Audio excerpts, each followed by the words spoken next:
Said Didu dikriminalisasi setelah bantu warga tolak proyek pemerintah PIK 2. Kok berani lawan negara? Guys, nama Said Didu akhir-akhir ini lagi naik banget karena dia berjuang buat nolak proyek pemerintah di Tangerang, guys. Tapi, kalian tahu nggak guys endingnya apa? Said Didu dilaporin ke polisi karena UU ITE, guys. Wah, kok berani banget ya guys Said Didu mau lawan pemerintah? Mendengar kasus ini, beberapa tokoh juga dukung Said Didu guys buat lawan proyek PIK 2 yang berjalan. Contohnya kayak Mahfud MD. Said itu dituduh sebar informasi buat menghasut dan benci guys ke pemerintah. Menurut kalian, proyek yang rugiin rakyat tuh cocok ditolak? Apa enggak sih guys?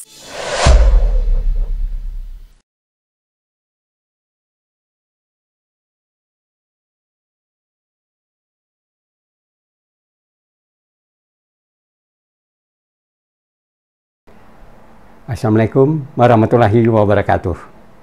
Hari ini tanggal 18 November 2024 saya akan sampaikan pernyataan Forum Tanah Air yang telah dikeluarkan oleh Forum Tanah Air Pusat. Forum Tanah Air ini ada dari diaspora Amerika Serikat, UK, Europe, Middle East, North Afrika, Asia, Australia, dan Indonesia. Pernyataan FTA tentang menolak PIK 2 menjadi PSN. Bahwa beberapa warga lokal yang tinggal di sekitar kawasan pengembangan PIK 2 mengklaim bahwa mereka dipaksa menjual tanah mereka dengan harga ganti rugi yang rendah, atau bahwa tanah mereka diambil alih tanpa kompensasi yang memadai. Bahwa konflik terkait pembebasan lahan sering menjadi sumber ketegangan antara pengembang dan masyarakat setempat. Ada laporan bahwa beberapa warga yang tinggal di sekitar proyek ini terpaksa pindah karena tanah mereka, kekayaan mereka dibebaskan untuk pembangunan. Protes dari warga terkait pengusuran paksa ini telah terjadi beberapa kali, terutama terkait ketidakpuasan terhadap proses dan kompensasi. Bahwa selain masalah lingkungan, beberapa aktivis sosial juga mengkritik PIK 2 dari perspektif keadilan sosial. Mereka menyoroti bagaimana pembangunan kawasan mewah ini memperlebar kesenjangan sosial antara masyarakat kaya dan miskin di Jakarta dan di Tangerang. Bahwa analis mengenai dampak lingkungan atau AMDAL proyek ini tidak dilakukan dengan transparan atau komprehensif, dibuat dengan tidak memperhitungkan dampak jangka panjang terhadap lingkungan dan masyarakat sekitar. Bahwa proyek sebesar PIK 2 tidak melibatkan masyarakat secara memadai dalam proses perencanaannya. Keputusan terkait pembangunan proyek ini diambil tanpa mempertimbangkan pendapat atau aspirasi masyarakat sekitar, terutama yang terdampak langsung. Secara umum, protes ini berpusat kepada ketimpangan sosial dan ekonomi yang muncul dari pembangunan PIK 2, di mana keuntungan finansial lebih banyak dinikmati oleh kalangan tertentu, sedangkan masyarakat lokal justru semakin terpinggirkan. Melalui kajian tersebut, kami Forum Tanah Air atau FTA merupakan komunitas diaspora dari 22 negara di dunia, beserta para aktivis yang tergabung pada FTA menyatakan agar 1. Menolak PIK 2 proyek swasta yang hanya mengejar keuntungan swasta dijadikan proyek strategis nasional dengan mengorbankan kepentingan rakyat. Kedua, agar Menko Perekonomian segera mencabut Permenko tentang PSN tersebut. Menyerukan agar masyarakat terdampak PIK 2 tetap bertahan untuk membela hak mereka. Keempat, meminta semua perangkat baik desa, kecamatan, kabupaten yang terkait dengan proyek PIK 2 serta aparat kepolisian dan tentara tidak berpihak untuk kepentingan konglomerat. 5. Terutama pihak kepolisian tidak melakukan intimidasi dan kriminalisasi terhadap para aktivis LSM, nelayan, masyarakat terdampak, termasuk tokoh nasional Muhammad Said Didu yang sedang berjuang membela masyarakat terdampak P2. Jakarta, 16 November 2024, Forum Tanah Air, Ketua Umum FTA Tata Kesantara, Ketua Harian FTA Doni Andri Cahyono, Sekjen FTA Ida N. Kosdianti. Saya yang membacakan pernyataan FTA ini adalah Syafril Sofyan, Koordinator FTA Jawa Barat. Terima kasih atas perhatiannya dan semoga pernyataan ini dapat didengarkan oleh berbagai pihak dan menjadi pembelajaran buat masyarakat. Assalamualaikum warahmatullahi wabarakatuh. Karena oligarki yang kita lawan ini sekarang sedang berjuang untuk memenangkan calon-calonnya, calon gubernur, calon bupati, calon wali kota.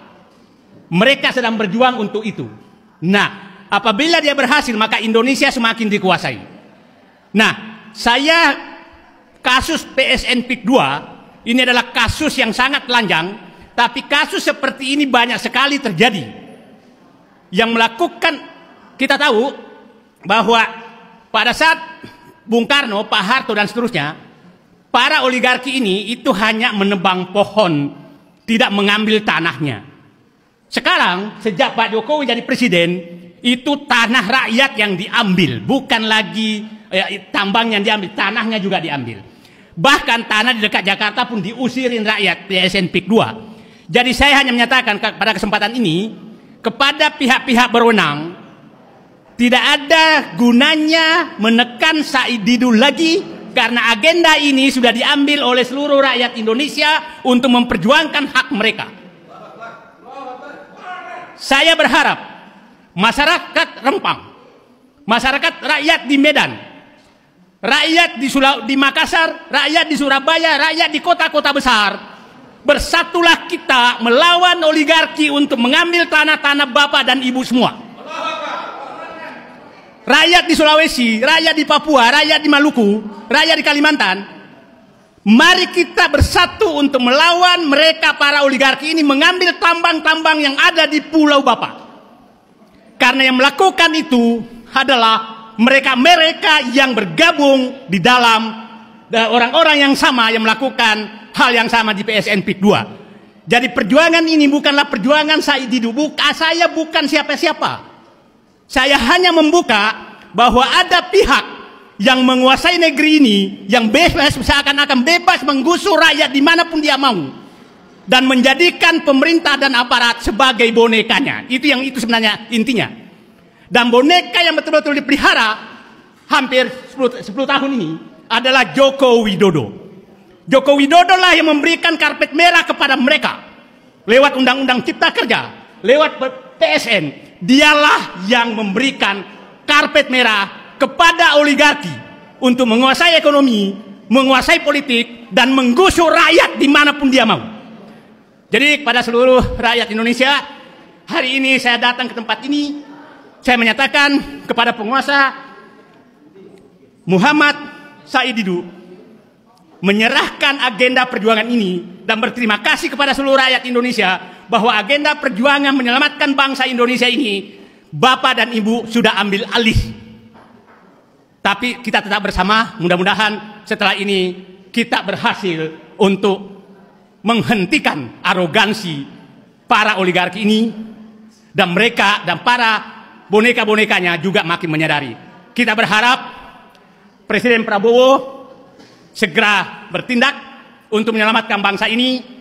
Kita tahu bahwa tambang, hutan, tanah, sawah, laut, semua sudah diambil mereka. Hari ini saya menangis, saya mengingat teman perjuangan saya, Dr. Rizal Ramli, Dr. Faisal Basri, Lius Sungkarisma, saya tidak tahu. Mudah-mudahan saya masih dikasih umur yang panjang. Saudaraku semua yang sudah sedang berjuang, selamat beristirahat di sisinya. Dan insya Allah kami akan menyusul. Tapi saya bermohon pada Allah, panggillah kami semua menghadapmu setelah kami berhasil mengambil kembali kedaulatan rakyat ekonomi dari para oligarki yang merampok negeri ini. Terima kasih. Assalamualaikum warahmatullahi wabarakatuh. Setelah kami berdiskusi panjang dengan Pak Said Didu dan kawan-kawan dan seluruh banyak elemen yang berkumpul di sini, persoalan Pak Said Didu adalah persoalan rakyat Banten khususnya dan Indonesia pada umumnya. Oleh karena itu, kami semua di sini mengambil alih apa yang menimpa pada Pak Said Didu akan kami perjuangkan sampai titik darah penghabisan demi kejayaan dan kedaulatan negara kesatuan Republik Indonesia. Kami dan kami juga memohon kepada Presiden Prabowo untuk berdiri bersama rakyat Indonesia, buktikan timbul tenggelam bersama rakyat. Hidup Indonesia! Hidup merdeka! Lawan oligarki! Takbir!